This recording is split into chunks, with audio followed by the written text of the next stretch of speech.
Prezados amigos e amigas, um bom dia para todos nós.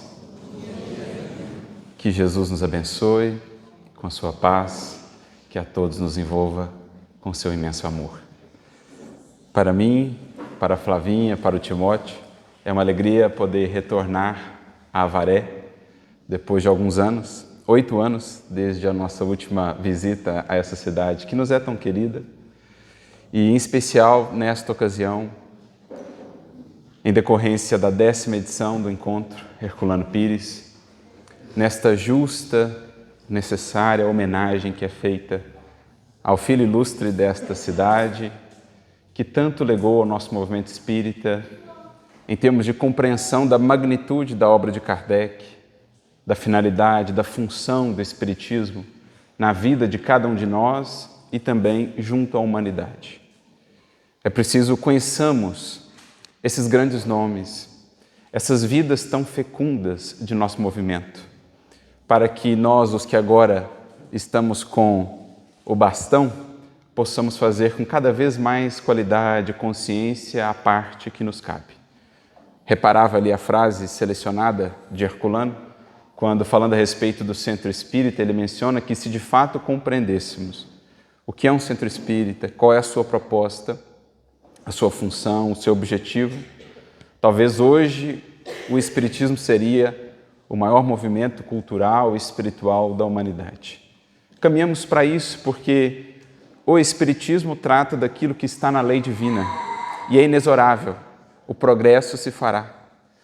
Mais cedo ou mais tarde, as leis que ele nos desvela serão tão conhecidas quanto as leis de gravidade, as leis do eletromagnetismo, a reencarnação, a mediunidade, serão elementos absolutamente comuns da vida humana nos séculos do porvir, porque estão na natureza, porque são da lei divina.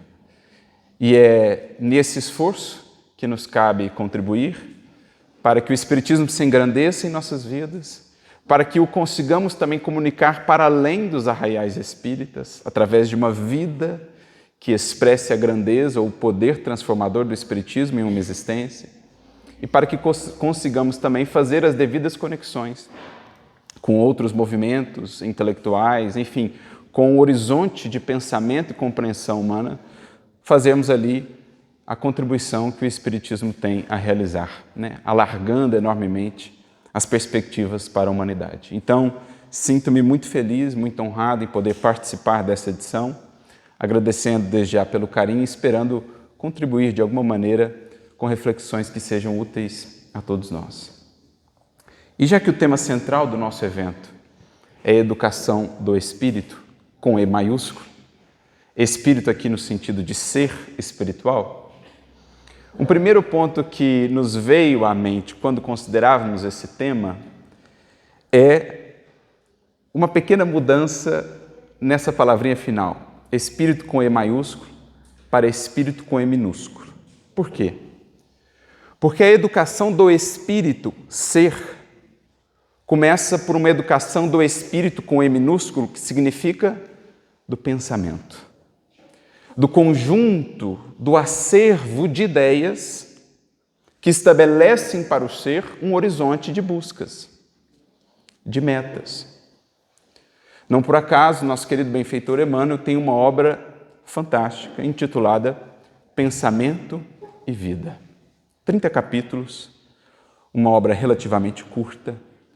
Até tivemos a oportunidade já de realizar no NEC Paulo de Tarso um estudo desta obra, mas de uma grandeza, de um alcance que estamos ainda por compreender.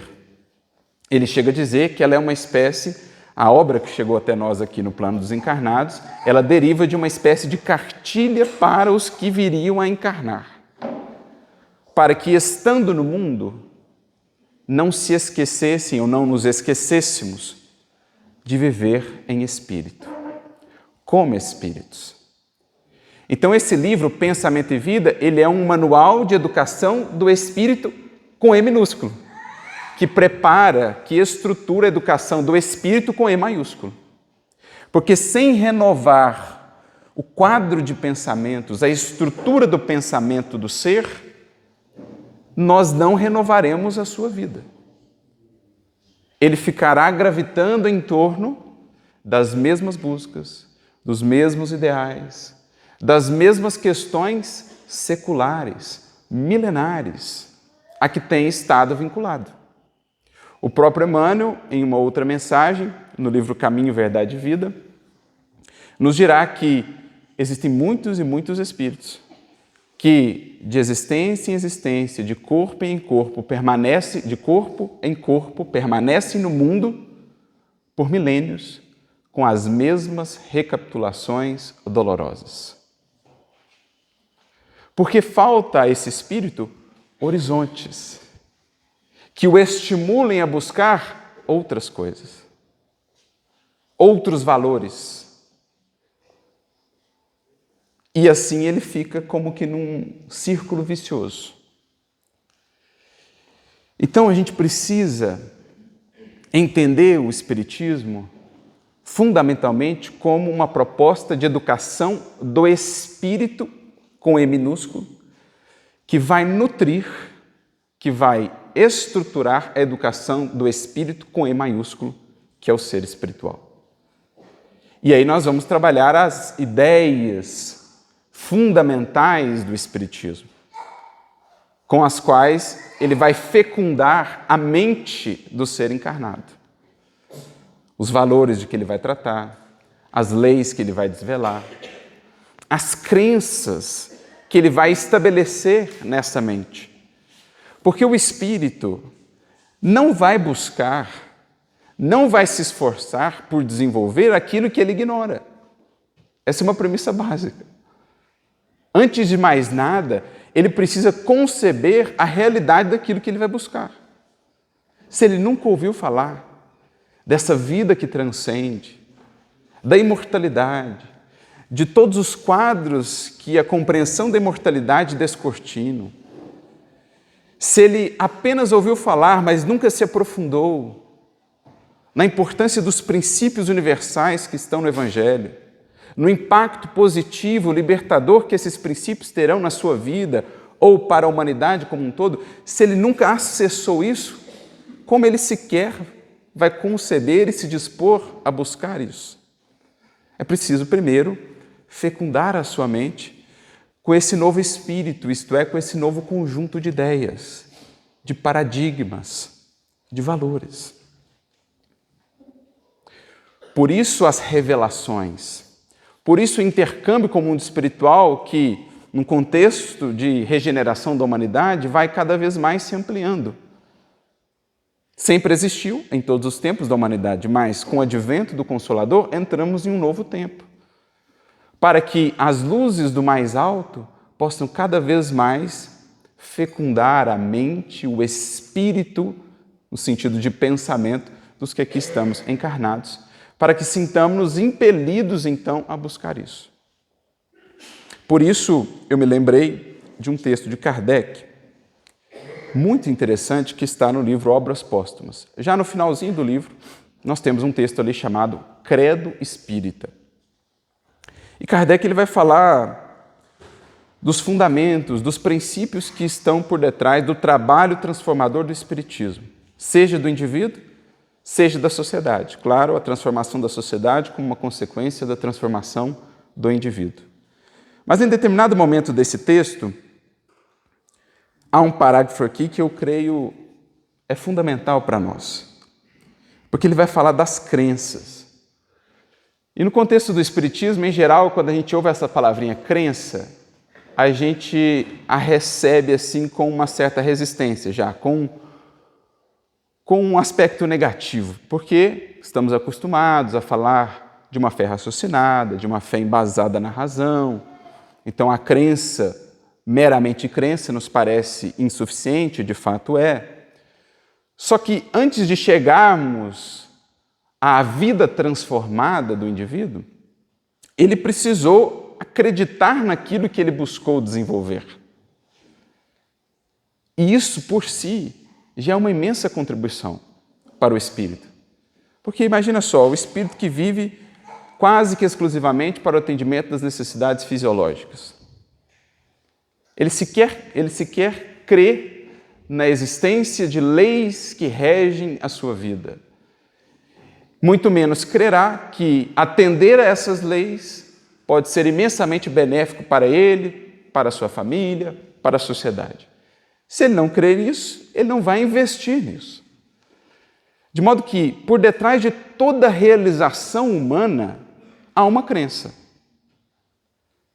Só que nós precisamos buscar cada vez mais crenças forjadas no tempo, que foram testadas, cujos resultados já foram avaliados, já foram experimentados. Porque muitas crenças têm produzido resultados catastróficos para a humanidade. A crença no individualismo, a crença na felicidade só para si, tem produzido muitos problemas para as criaturas humanas ao longo dos séculos. A crença de que a vingança nos trará alguma satisfação, ou de que a vingança nos saciará de alguma maneira, tem produzido muitos problemas para os espíritos ao longo do tempo. A crença na imposição, na violência como um caminho de transformação, tem criado enormes problemas para a humanidade ao longo dos séculos.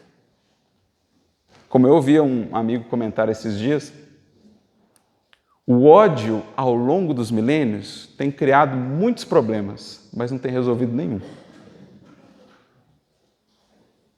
A vingança ao longo dos séculos, quantos dramas, quantos problemas, quantos adoecimentos, quantas vinculações dolorosas a vingança tem gerado ao longo dos séculos. E ainda hoje, talvez não de maneira ostensiva, vemos tantas e tantas criaturas ainda acreditarem que aquilo seja uma forma de justiça ou que aquilo de alguma maneira a saciará. Porque a crença no perdão como único caminho viável e libertador ainda não está de todo consolidada. Querem ver o impacto da vingança na trajetória de um espírito? É só lermos a trilogia de Ivone do Amaral Pereira, dos seus romances.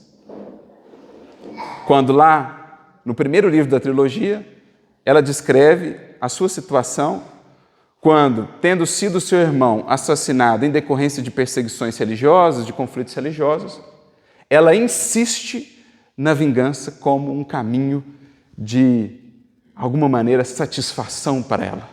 E o irmão, no mundo espiritual, insistindo, minha irmã, perdoa, não segue por essa via. Mas ela insiste, porque ela estava convicta de que aquilo era o que lhe cabia fazer para desforrar o que havia sido feito ao seu irmão. E aí é só ver o que acontece naquela obra e nas duas subsequentes. Os séculos até a reabilitação. As longas curvas no caminho evolutivo em decorrência dessa escolha ali convicta, mas baseada numa crença infeliz, uma convicção desalinhada com a lei divina. Por isso me recordo de uma mensagem do Emmanuel que nós comentávamos essa semana no estudo que fazemos do livro Vinha de Luz, no capítulo 40, quando fala sobre a fé. O Emmanuel ele vai dizer assim, que nós precisamos conquistar as crenças edificantes. Porque crer, todo mundo crê em alguma coisa. Agora, crenças edificantes pedem esforço. Esforço da razão, para analisar o teor daquilo em que a gente crê, das informações que chegaram até nós, para ver se vale, de fato, incorporá-las em nosso modo de ver o mundo, a vida. Esforço de aplicação para que, de fato, essas crenças não permaneçam estanques, mas mobilizem as nossas potências para criar algo novo em nós e ao redor de nós. Então, eu achei interessante quando Emmanuel diz que é conquista. Então, há um verbo aí, conquistar as crenças edificantes. Porque, de novo, por detrás de toda realização há alguma crença. Mas nós precisamos analisar o teor das crenças que nos movem. Aquelas que edificam e aquelas que nos têm mantido, digamos, estacionários. Esses dias mesmo, passando por uma epístola de Paulo, Hebreus, capítulo 11, versículo 3, em que Paulo vai tratar sobre a fé. Todo esse capítulo é sobre a fé. E por detrás da fé, nós temos esse princípio das crenças em harmonia com as leis divinas. E ele tem um versículo, uma fala nesse versículo 3 que eu achei muito interessante. Quando ele diz assim, que tudo que é visível não foi criado por aquilo que é visível. Pode parecer simples para alguns, talvez difícil para outros, mas analisemos a profundidade do que ele está dizendo. Tudo que é visível não foi criado por aquilo que é visível, aparente. Então você pega ali a garrafa de plástico. Ela foi criada por algo que é visível, o material, o plástico que criou essa garrafa. Mas essa é uma etapa subsequente da criação desse produto. Antes disso, nós temos o quê? A teoria, as informações acumuladas da humanidade, o raciocínio que disse, olha, o melhor material para produzir esse objeto é esse material, é o plástico, por isso e por aquilo outro. Por detrás de qualquer coisa criada no plano material, nós temos o que antes disso? O que não é visível, o pensamento, as ideias. É o que Platão já debatia nas raízes da filosofia, o mundo das ideias, que é onde está a verdadeira chave da transformação. Porque cada realização concreta do espírito, a maneira com que ele vai agir com seus familiares, a maneira com que ele vai se portar no trabalho, a maneira que ele vai exercer o cargo de autoridade que lhe foi conferido, isso serão atos concretos. Mas, antes disso, ou por detrás disso, obrigado. Antes disso, ou por detrás disso, nós temos as ideias que nutriam esses atos. E se no corpo dessas ideias não estava ali, por exemplo, o espírito de serviço do Evangelho, o valor da fraternidade, a premência do amor, a sublimidade da caridade, se, pelo contrário, estavam ali o personalismo, o interesse pessoal, isso vai moldar a sua maneira de agir.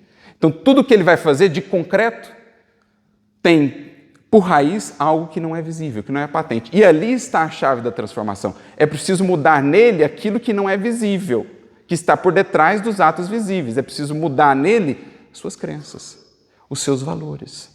É isso que Paulo está querendo dizer há 2000 anos. Tudo que é visível proveio de algo que não é visível. E esse algo que não é visível, num primeiro olhar, que pede um olhar de profundidade sobre o ser, como ele está pensando, como ele está sentindo, é aí que nós precisamos atuar. Porque não dá para simplesmente forçá-lo a fazer as coisas exteriormente. Aí não há educação de fato. Um dos princípios fundamentais que Herculano sempre mencionou nas suas abordagens sobre a educação, que deriva de Allan Kardec, que por sua vez deriva de Pestalozzi, de Rousseau, é uma educação que não é imposta, mas que parte da autonomia e da adesão voluntária do educando. Prezando pela liberdade de consciência, liberdade de pensamento. Se eu forço o indivíduo a agir desse ou daquele modo, aquilo ainda não é espontâneo, não é seu, não é da sua natureza. É só um verniz. Agora, se quisermos de fato transformar o ser, é preciso atuar lá nisso que não é visível, que pede os olhos do amor, que pede o olhar espiritual para o ser, é preciso alcançar esse acervo de crenças e valores. Por isso, voltando ao texto aqui de Kardec, credo espírita, porque credo, corpo de crenças, visão que o Espiritismo propõe ao ser acerca da vida, ele vai dizer assim, o princípio do melhoramento do ser ou da sociedade, aqui acrescentamos, está na natureza das crenças. Porque estas constituem o móvel das ações e modificam os sentimentos. Então, o princípio, a chave do melhoramento está na natureza, no tipo de crenças que cada um terá. Porque elas constituem o móvel das ações, o que não é visível, gerando o que é visível e concreto, e modificam os sentimentos. Porque se o indivíduo incorpora uma crença bem embasada na realidade, no estudo das leis divinas de que ele de fato é um espírito, ele tem um potencial infinito de aperfeiçoamento, isso agora será para ele um estimulante constante para analisar melhor o que ele faz e para modificar os seus sentimentos, ainda que eles não sejam espontâneos ele vai buscar agir para que esses sentimentos sejam cada vez mais espontâneos, como a Thaís aqui frisou. Ele faz um esforço racional, intelectual, de mobilizar as potências do seu ser para que aquilo que ainda não é espontâneo venha a ser. Porque, lembrando da definição de educação por Kardec, no comentário à questão 685 do Livro dos Espíritos, aquela que incute hábitos, conjunto de hábitos adquiridos. E o que é um hábito? Um hábito é o resultado da disciplina aplicada no tempo. A disciplina aplicada no tempo. Emmanuel, por sua vez, diria: a disciplina antecede sempre a espontaneidade. Então, você olha para o espírito. Para ele, com 5 anos, tocar piano maravilhosamente bem é algo absolutamente natural, espontâneo. Por quê? Nós somos espíritas. Há ali anos, séculos de disciplina que produziram aquela espontaneidade. Da mesma forma, se saímos do aspecto mais artístico ou intelectual, olhamos para o indivíduo. Para ele, a gentileza parece algo absolutamente espontâneo e natural. Ele foi agraciado com esse espírito, com esse modo de agir? Não. Há ali séculos de disciplina. Kardec chega a fazer exatamente essa pergunta. No Livro dos Espíritos, questão 894. Ele pergunta assim: para algumas pessoas, o bem parece tão espontâneo, tão natural. Elas terão o mesmo mérito do que nós, para quem o bem parece ainda tão desafiador, muitas vezes? E os Espíritos respondem assim: essas pessoas, para as quais o bem parece tão natural e espontâneo, é que elas lutaram outrora e triunfaram. O bem se lhes tornou um hábito. Foram educadas, educaram-se. Por quê? Em algum momento lá atrás, elas adquiriram, elas incorporaram a crença, a perspectiva de que eu preciso buscar o bem. E quando elas, pela primeira vez, adquiriram ou incorporaram essa crença, o bem era algo distante. Mas elas passaram a raciocinar nesses termos. Ainda que quisessem fazer o mal, pelo esforço da vontade, iam fazendo o bem. Ainda que o mal viesse, muitas vezes, como Paulo descreveria, né? O bem que eu quero, esse eu ainda não faço. O mal que eu não quero, esse eu ainda faço. Mas eu estou na luta. Eu estou racionalmente me esforçando para que o bem comece a preponderar. Até que um dia o bem se torna a resposta natural, espontânea. Então tudo começou em algum momento lá atrás em que aquele espírito adquiriu aquela crença de que ele precisa buscar o bem. E ele entendeu por que ele precisa buscar o bem e passou a mobilizar a vontade para isso. É aí que o Espiritismo entra. O Evangelho já fez isso com os princípios mais valiosos já ofertados à humanidade, mas o Espiritismo ele vem explicar ainda mais as consequências daqueles princípios universais. Deixar ainda mais patente, ainda mais claro para nós aonde esses princípios nos levarão e onde iremos parar se fugirmos à sua aplicação. Então é muito importante isso que Kardec está dizendo. O princípio do melhoramento já repousa aí, na natureza das crenças incorporadas pelo Espírito com E maiúsculo, isto é, pelo Espírito com E minúsculo que ele estabelece para si. Também está esse princípio do melhoramento nas ideias inculcadas desde a infância e que se identificam com o Espírito. Porque, à luz da doutrina espírita, aprendemos também que nessa primeira fase da encarnação está o espírito mais receptivo. E quanto mais ele é embalado com esse espírito E minúsculo, com esse modo de vida, com essa maneira de pensar, mais aquilo se incorpora à sua maneira de enxergar a vida, de ler a vida, de interagir com ela. Porque educação, isso é bem claro em Kardec, não se resumirá a incutir ideias apenas.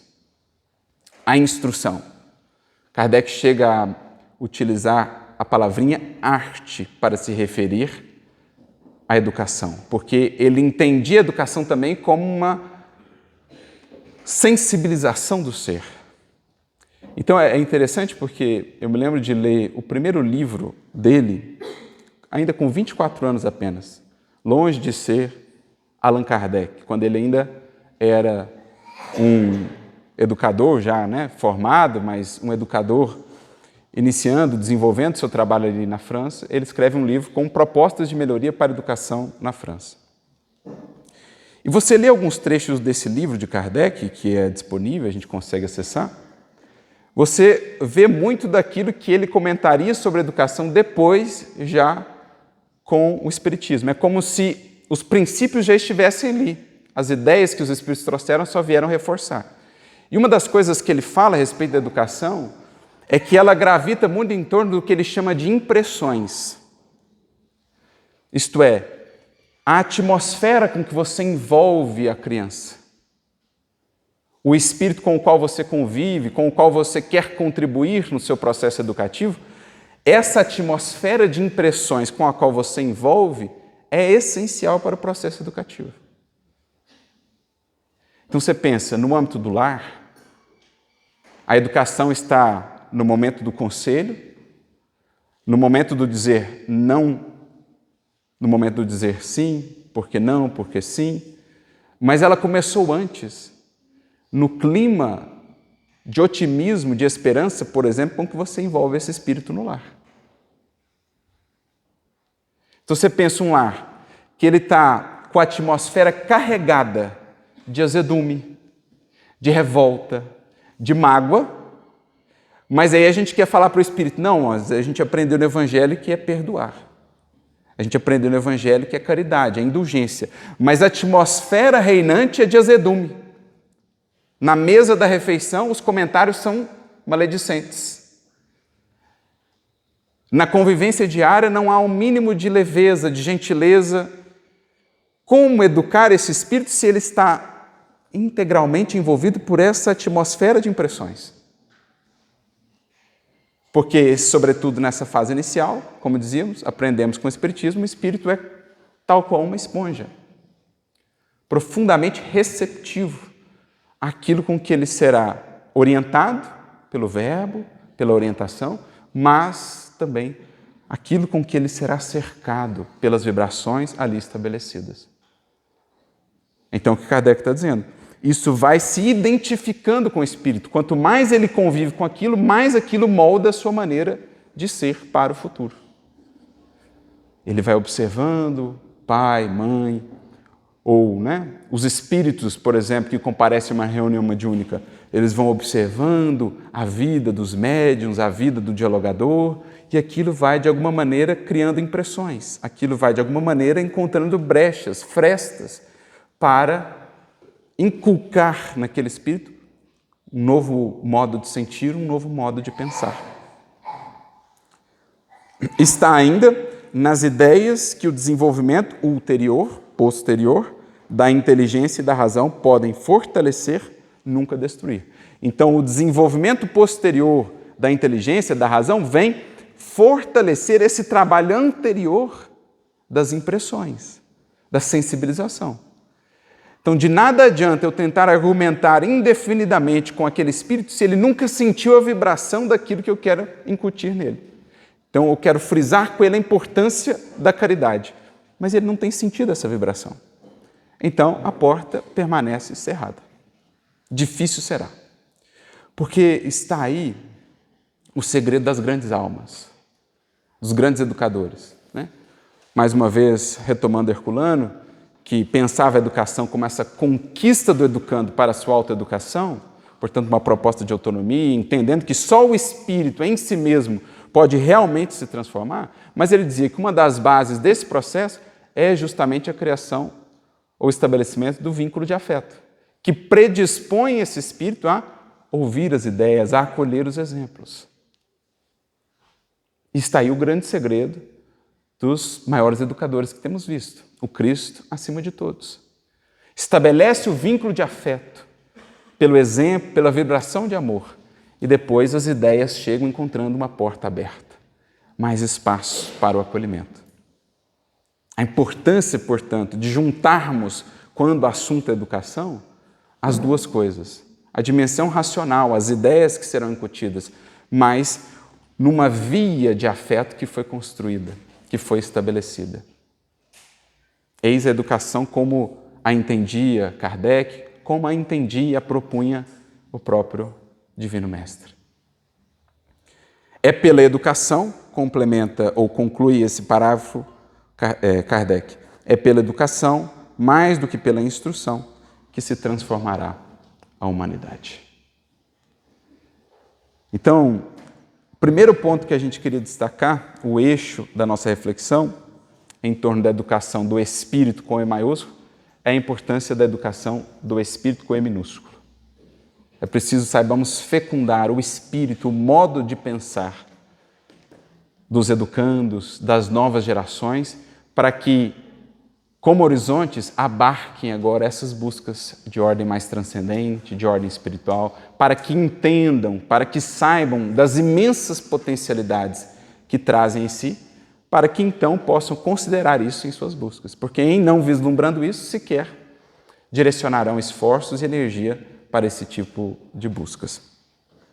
Mas, pensando ainda sobre esse tema, nós nos deparamos com uma mensagem do Emmanuel que, a nosso ver, está profundamente vinculada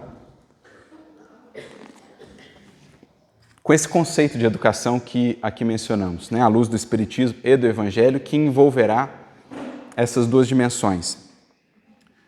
Razão e intelecto, que expandem a horizontalidade do ser, mas sentimento que eleva, que proporciona a verticalidade do ser. Essa mensagem que versa sobre educação está no livro Correio Fraterno, capítulo de número 43.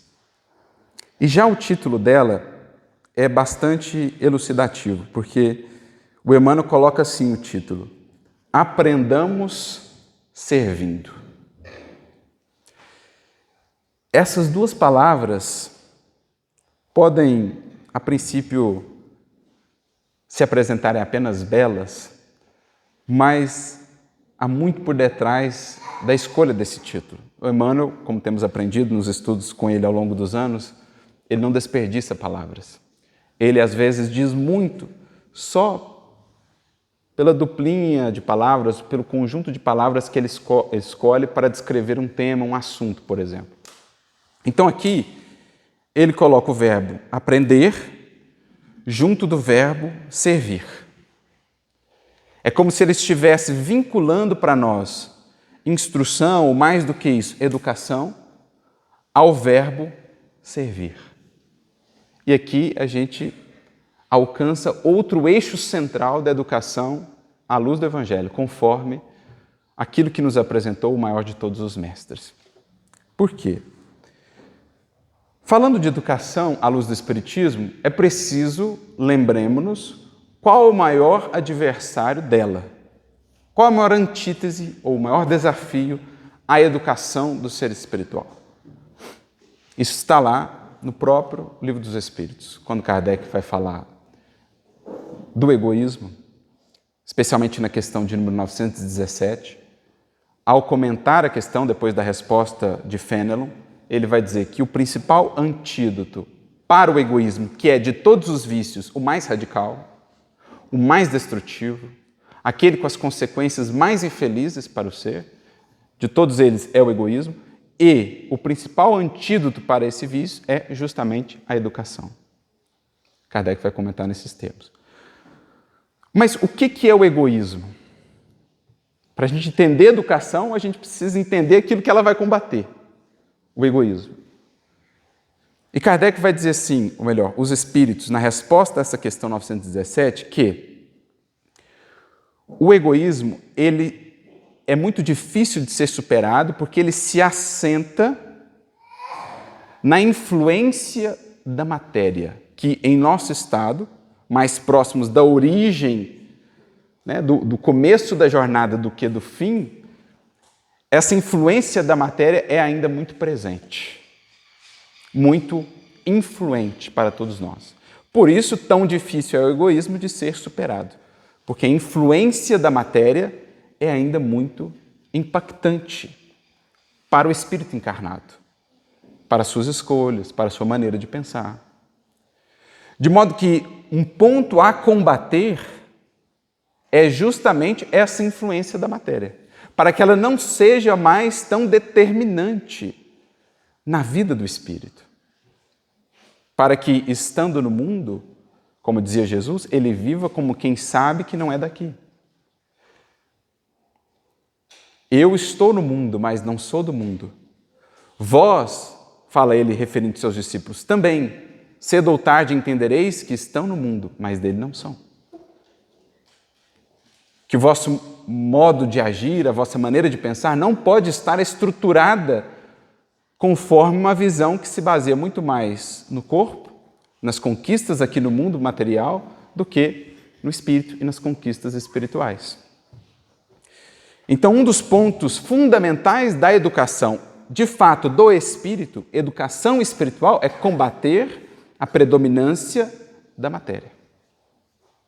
E do que decorre disso também.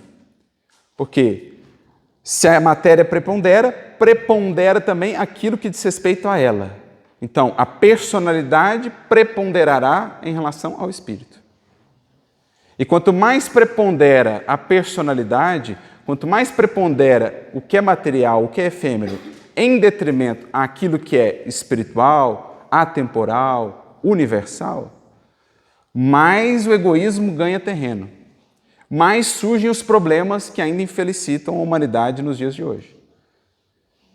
Então, a Thaís também frisou na sua fala, esse problema todo de polarização que nós vivemos, em que as diferenças são exaltadas em oposição àquilo que nos uniria, àquilo que é comum, isso nasce da preponderância da matéria.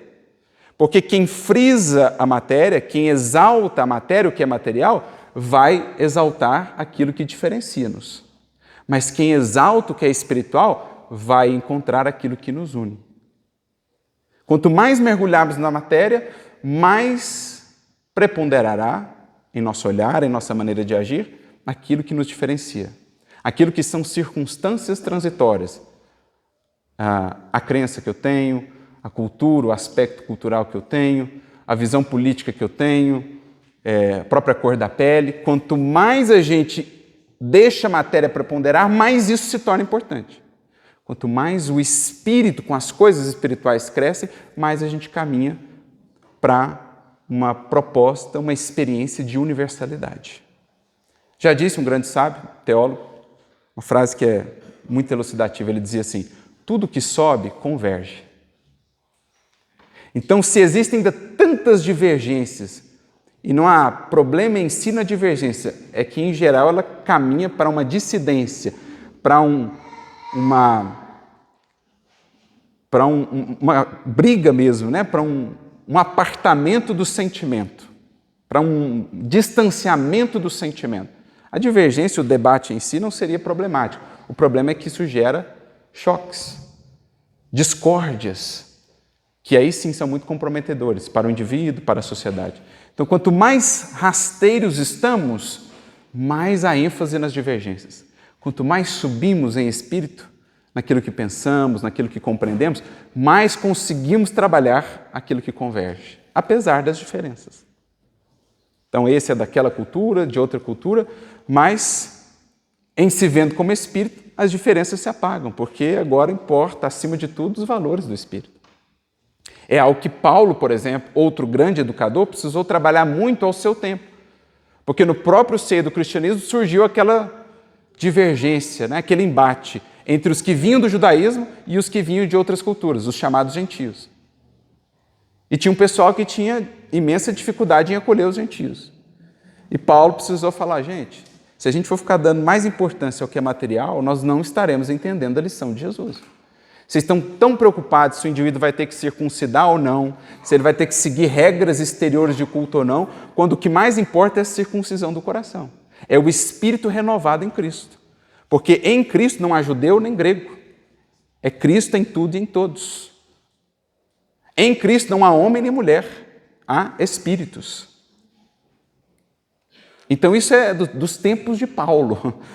E ele lá já trabalhando isso na sua epístola aos Coríntios, na sua epístola aos Gálatas, na sua epístola aos Romanos.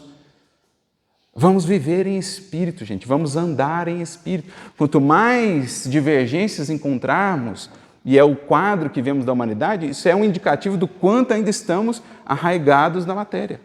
Porque quanto mais o espírito pensa em termos espirituais, quanto mais se vê como espírito, mais ele consegue ver aquilo que une ao invés daquilo que diferencia ou separa.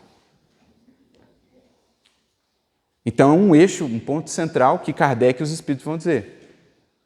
Quanto mais essa influência material predomina, mais campo o egoísmo encontra para se desenvolver, mais difícil se torna, ou mais necessário até, o processo educativo. Então é preciso combater a preponderância da matéria, que por sua vez alimenta a predominância da personalidade. Porque quem tem essa formação cultural, quem tem essa opinião, quem tem esse ponto de vista, é a personalidade. Os aspectos exteriores dizem respeito à personalidade, mas e o espírito? É esse que precisamos buscar. É outra coisa que Fenelon vai comentar nessa resposta à questão 917, ele vai dizer assim, o egoísmo se assenta na importância dada à personalidade, em detrimento do espírito. Quanto mais importância se dá à personalidade em detrimento do espírito, mais o egoísmo encontra espaço. Quanto mais importância se der ao espírito em detrimento da personalidade, mais difícil será para o egoísmo impedir o progresso das criaturas. E aí o que o Fenelon comenta? Como é que o espiritismo vai combater essa importância dada à personalidade? Né? Tudo gira em torno do eu, meu para mim, ou no máximo para os meus. Esse é um dos grandes problemas da humanidade hoje. O que está por trás da corrupção? Importância dada à personalidade. Eu, meu, para mim. O que está por trás das guerras? Mesma coisa. Preponderância da matéria, preponderância da personalidade, preponderância do aspecto material em detrimento das questões espirituais. Como é que o espiritismo vai combater isso? Redimensionando essa importância que se dá à personalidade. Porque ele vai inundar a mente com perspectivas tão amplas, tão vastas, que a personalidade vai ficando cada vez menor. Não é no sentido de nos desprezarmos, mas é de realmente nos reconhecermos perante a grandeza da vida. Eu não sou o centro da vida. Se eu não sou o centro da vida, porque eu quero exigir que todos me vejam assim, me tratem assim, porque as minhas preocupações, os meus interesses são os mais fundamentais. Muitos dos nossos problemas de relacionamento, que redundam nos problemas sociais, derivarão disso. No cerne, o interesse pessoal, em detrimento do bem comum. Qual o sinal mais característico da imperfeição? Tirados os vícios já conhecidos. Questão do Livro dos Espíritos. O interesse pessoal. Então o Espiritismo vai elevar o ser de tal modo, fazendo-o ver a vida de um ponto de vista tão mais elevado, que a sua personalidade será redimensionada. Puxa vida, eu não sou o centro do universo, né? A vida é tão grandiosa. Quem sou eu? Quem sou eu para exigir tanto dos outros? Para reclamar tanto da vida, se a vida é tão multifacetada, tão grandiosa em possibilidades, está redimensionando a personalidade dele. Quanto menor ela for no sentido, né, de vaidade, de orgulho, de soberba, de prepotência, menos força terá o egoísmo. Mais espaço para a humildade, que é a chave renovadora da vida, a base de todas as outras virtudes. Porque aquele que cultua a sua personalidade, por detrás disso está o orgulho. E o orgulho cega-nos para as nossas necessidades de transformação. Quem é orgulhoso não reconhece, não identifica que precisa melhorar nisso ou naquilo outro, porque o orgulho nos cega. Então diz o Espírito Fenelon, o Espiritismo vai ajudar o ser a não colocar a personalidade, o seu eu, assim como eixo tão fundamental da vida. É claro que precisamos zelar por nós, temos um compromisso conosco, mas esse compromisso se traduz, acima de tudo, na humildade, que é a chave libertadora da vida, é um compromisso de aperfeiçoamento que não se dará se não houver humildade. o reconhecimento da nossa pequenez, a colocação de nós próprios enquanto aprendizes perante a vida, tudo isso nasce de um redimensionamento da personalidade a partir dos horizontes tão vastos que o Espiritismo proporciona. Então esse é um dos pontos, é um dos meios pelos quais o Espiritismo vai contribuir para a educação do espírito, ajudando-o a não centrar-se tanto em si mesmo, a olhar para as pessoas ao seu redor, a olhar para os problemas do mundo e a se ver agora perante eles como alguém que pode contribuir, ajudar, aprender, colaborar. Humildade, que traz consigo outro modo de agir, de sentir fundamental perante a vida, que é o espírito de serviço. Porque aí nós retornamos à questão 912 do Livro dos Espíritos, já que nós vimos que a predominância da natureza corpórea, que está associada à preponderância que se dá à personalidade, é um dos problemas fundamentais do egoísmo. Como combater isso? É a pergunta que Kardec faz na questão 912. Qual o meio mais eficiente de combater-se o predomínio da natureza corpórea ou da personalidade? A resposta é uma das mais curtas do Livro dos Espíritos.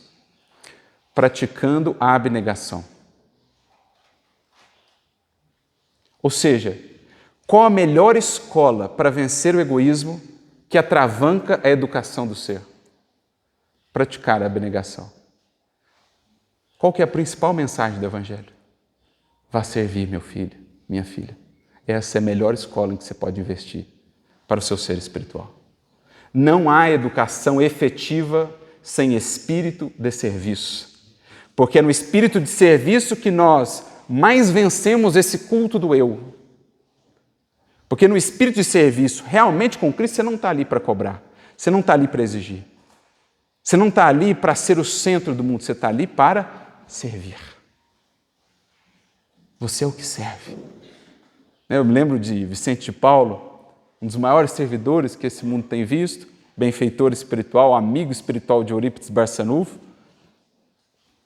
Quando encarnado, ele que fazia muito do trabalho da caridade, o trabalho da assistência material, chamada caridade benevolente, mas acima de tudo, a caridade beneficente, mas acima de tudo ele fazia a caridade benevolente, que é a moral, é a do sentimento. Então eles estavam lá servindo os alimentos, E muitos dos corações que ali compareciam vinham irritados, reclamavam do alimento, tá bom, tal, aquela coisa. E ele dizia assim para seus tutelados: meus filhos, minhas filhas, muito carinho, muito amor para com os hóspedes de Jesus, porque eles são exigentes. Eles podem exigir, nós não. Quem está com Cristo no espírito de serviço, ele já não cultua a si mesmo. Ele está ali para servir. Então, sem isso, não há educação de fato. Sem olhar essa dimensão da educação, nós podemos ilustrar todos os cérebros do mundo, mas não teremos ainda espíritos educados e não teremos uma sociedade transformada. É por isso que Emmanuel põe como título: aprendamos servindo, porque sem espírito de serviço não há educação. Não há renovação de fato, porque são as duas dimensões que precisam coexistir no processo transformador do ser. Educação do espírito com E minúsculo, renovação do pensamento. Mais abrangência, mais horizontes, compreensão da vida, das leis divinas. Mas educação do sentimento, educação do coração. Escola do serviço, da caridade, para que o espírito sensibilizado possa realmente ganhar verticalidade. Por isso Kardec define a educação não como uma ciência apenas, mas como uma arte. Porque qual o principal papel da arte? Sentimento. Sensibilizar o coração. Para que o coração sensibilizado se erga a mais elevadas capacidades de serviço com o alto, sendo um instrumento mais fidedigno das inspirações superiores. Por isso, nessa mensagem do aprendamos servindo, o Emmanuel traz, pelo menos para mim, uma das mais completas e profundas definições de educação que temos na doutrina espírita. A definição de Allan Kardec já diz por si, é a definição fundamental que nós temos, né, de educação em O Livro dos Espíritos, mas aqui Emmanuel complementa, trazendo-nos que educação, em boa síntese, é luz que circula vitoriosa do sentimento ao raciocínio, sustentando o equilíbrio entre o cérebro e o coração. Para mim, uma das mais felizes definições de educação no Espiritismo. Educação, em boa síntese, é luz que circula vitoriosa do sentimento, onde ele nasce, né? onde tudo que nós fazemos nasce no sentimento. O sentimento é o manancial da vida. Porque os pensamentos não são senão uma decorrência do manancial do sentimento. É algo que também o Espiritismo nos explica tão claramente. Está lá no livro Pensamento e Vida, em outras referências que nós temos, mas isso já estava lá em Provérbios, séculos antes de Jesus. Acima de tudo, guarda o teu coração, porque dele procedem as fontes da vida. Então a pessoa fala assim, ai, como é difícil renovar pensamento, né? Parece uma luta inglória. Você luta, gasta energia, e ele não muda. Mas uma vez que a gente entende isso, é mais claro. Pensa só, um rio cuja fonte está contaminada. Você vai tentar descontaminá-lo 300 metros à frente da fonte. Você pode gastar todos os recursos do mundo. Toda água nova que chega já chega contaminada. Por quê? Porque você não olhou para o manancial. Então a gente quer renovar pensamento, mas eu não quero abrir mão daquela mágoazinha que está lá no manancial. Eu quero mudar os pensamentos, quero pensar em faixas mais elevadas, mas eu não quero abrir mão daquele anseio de vingança que está lá. Daquele espírito de maledicência que ainda consome o meu sentir. Nunca lograremos renovar o pensamento sem olhar para o manancial. Por isso que ao definir a educação, Emmanuel começa por onde? É luz que circula vitoriosa do sentimento ao raciocínio, equilibrando, sustentando o equilíbrio entre o cérebro e o coração. Aqui é a chave. É o que as propostas pedagógicas do mundo ainda não consideram muito a fundo. Claro que já existem. A própria pedagogia pestalozziana já incorpora esse aspecto. Mas, pensando na educação mais ampla do mundo, ainda falta muito ainda a implementar. Mas é o caminho. Agora, à luz do Evangelho, do Espiritismo, isso para nós já é claro. E qual a melhor escola do sentir? Serviço. Porque na prática do serviço, que gera abnegação, a personalidade vai perdendo força, o espírito, enquanto ser interexistencial, ser que olha para muito além das buscas meramente materiais, daquilo que nos diferencia, ele vai crescendo, o egoísmo vai perdendo força e os valores do Evangelho vão encontrando mais espaço naquele coração. E aí, naturalmente, com um sentimento renovado, imagina só o quadro de pensamentos do ser. Como ele se beneficia, como ele se ilumina, como ele se eleva a faixas, a sintonias muito maiores, mais elevadas. E aí ele traz alguns exemplos para ilustrar isso. A ciência constrói a medicina. A compreensão humana faz o médico. Olha que maravilha. Então você pode ter o médico mais gabaritado, culturalmente, profissionalmente falando, mas na hora de interagir com o seu paciente ele é indiferente, é frio, é ríspido. Ele não está cumprindo o ministério que lhe foi dado. Você pode ter o orientador, o educador, o mais bem formado.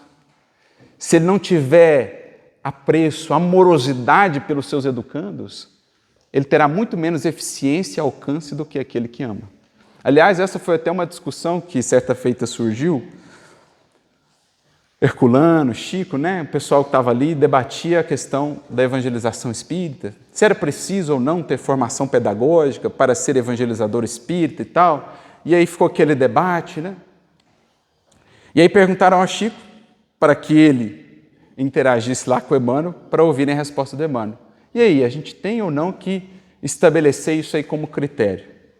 E aí o Emmanuel, por meio do Chico, respondeu assim: Olha, o Emmanuel está nos dizendo que para evangelizarmos as crianças, é preciso amá-las profundamente. Então ele não disse, né, que a pedagogia é desnecessária e tal, ele centralizou a resposta no amor. Por quê? Aquele que ama o que faz, qualifica-se para fazer aquilo cada vez melhor. Não necessariamente com as formações só do mundo, que podem ser úteis, mas, acima de tudo, há o fundamento da educação, o vínculo de afeto, que abre as vias do intercâmbio sadio entre aquelas almas, o educador e o educando. Então, olha a resposta, né, profunda de Emmanuel. Para educar, para evangelizar, é preciso amar aquele a quem se educa. Porque o resto é consequência. Eu vou me gabaritar, eu vou me qualificar, eu vou atrás, eu vou aperfeiçoar a minha maneira, os meios, os métodos, mas, antes de tudo, há o amor. Prossegue ele, as letras erguem o magistério. A consagração ao ensino gera o professor. Consagração que nasce do amor àquele ideal, né? Aquele propósito. A técnica estende os patrimônios da indústria. O devotamento ao trabalho levanta os missionários do progresso. Então, aquele que, unindo a técnica à dedicação, ao esforço, traz contributos valiosos do ponto de vista material para a sociedade. Um cientista, por exemplo, que consome-se no trabalho, ele está unindo à técnica o apreço, a abnegação. A teologia plasma a religião. As virtudes da fé realmente vividas erigem o sacerdote. A universidade lavra diplomas. A escola do exemplo, nos testemunhos de elevação dentro da luta cotidiana, forma os verdadeiros servidores do mundo. Então, às vezes, títulos e mais títulos na parede. Mas o maior de todos os servidores, o que mais contributos trouxe ao progresso da humanidade, esse alguém passou no mundo sem quaisquer títulos de ordem humana, mas com o mais louvável e o que deveria ser para nós o mais desejável dos títulos, o de servidor. Quem quiser ser o maior entre vós, que seja o menor e o servo de todos. Olha a lógica divina do Evangelho, ilustrando a verdadeira educação. Não prescindimos da instrução, mas não honraremos o pensamento claro e nobre sem acrisolamento moral. A ideia esclarece, o sentimento cria, a palavra edifica, o exemplo arrasta. É por isso que Jesus, exalçando a sabedoria, não olvidou a prática do amor. Aprendamos servindo. Essa é a única fórmula capaz de reunir-nos ao Mestre que procuramos. Então, essa é a única fórmula, de fato, para nos educarmos, para que então estejamos, de alguma maneira, mais habilitados a colaborar com a educação de alguém. Aprendamos servindo. Espírito de aprendizado, humildade. Espírito de serviço, amor, abnegação. Essa é a síntese sublime da educação à luz do Evangelho e do Espiritismo enquanto Evangelho redivivo. Porque pelas vias do coração, pelos laços do afeto e do amor, criamos o vínculo. Despertamos o coração. Instigamos o espírito a conhecer, a buscar aquela via talvez antes ignorada. E é então que surge um espaço para a veiculação de novas ideias, de novos horizontes. Paulo mesmo, como dizíamos, um dos maiores educadores que já vimos à luz do Evangelho, ele falava assim: orem por nós, para nós, a fim de que Deus nos abra a porta da palavra. A gente tem que aprender a abrir a porta da palavra. A palavra é recurso-chave para a educação, mas para que ela seja efetiva é preciso primeiro saibamos abrir a porta para ela. E quem abre a porta para a palavra em um coração, em uma alma, em uma vida, são sempre as chaves da gentileza, da compreensão, da bondade, todas elas filhas do amor. Como não nos recordarmos aqui de um exemplo que envolve o nosso querido Eurípides Barçanufo, o caso do chamado espírito donatista, altamente intelectualizado, das antigas correntes do pensamento cristão, mas profundamente revoltado com a vida, com Deus, com o espiritismo, que comparece à reunião mediúnica de Eurípides por cerca de 3 anos, a conversar com Eurípides, que era uma sumidade de cultura, mas, acima de tudo, de coração. Mas o espírito se fazia refratário, resistente. Mas Eurípides, grandioso educador, sempre no trato paciente e amoroso com aquele espírito, tentando as vias do intelecto, mas sem frutos, porque naqueles debates que se estendiam indefinidamente, o espírito permanecia endurecido, resistente. Mas Eurípides, sábio e educador, não investia só nos debates. Embalava aqueles debates, aqueles encontros, a cada semana, a cada reunião, sempre, com muito amor, compreensão e paciência.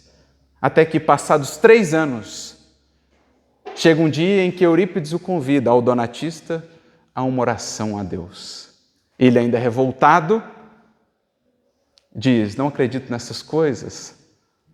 Eurípides começa a orar mesmo assim, exorando a divindade, clamando ao Senhor da vida que se compadecesse daquele coração, externando em palavras e em vibrações a imensidade do seu amor. E é então que, ao final daquela prece, estava aquele espírito em pranto, em lágrimas, a dizer para Eurípides: não consigo mais resistir, não posso mais te odiar. O teu amor, em resposta ao meu ódio, por fim me venceu. Estou agora em tuas mãos, ensina-me a caminhar. Era Eurípides que, pelas vias do coração, havia conquistado um novo educando, que agora, no transcurso dos erros, poderia ser educado à luz do Evangelho para encontrar a vida a que todos estamos destinados. Essa educação que Eurípides nos ensina e que, no fundo, aprendeu ele com o Divino Mestre de todos nós. Essa educação que nos cabe plasmar em nossos centros espíritas, em nossos lares, em nossa sociedade, para que, fazendo a nova criatura, com um novo espírito com E minúsculo, tenhamos um novo espírito com E maiúsculo a estabelecer de fato para o mundo a era do espírito, de glórias, de bênçãos, de felicidades, de horizontes que por ora não ousamos descrever ou comentar. Trabalhemos, portanto, eduquemo-nos para educar, e Jesus estará conosco, nos conduzindo aos horizontes sublimes que a todos nos esperam. A todos muita luz e muita paz, que Jesus nos inspire sempre.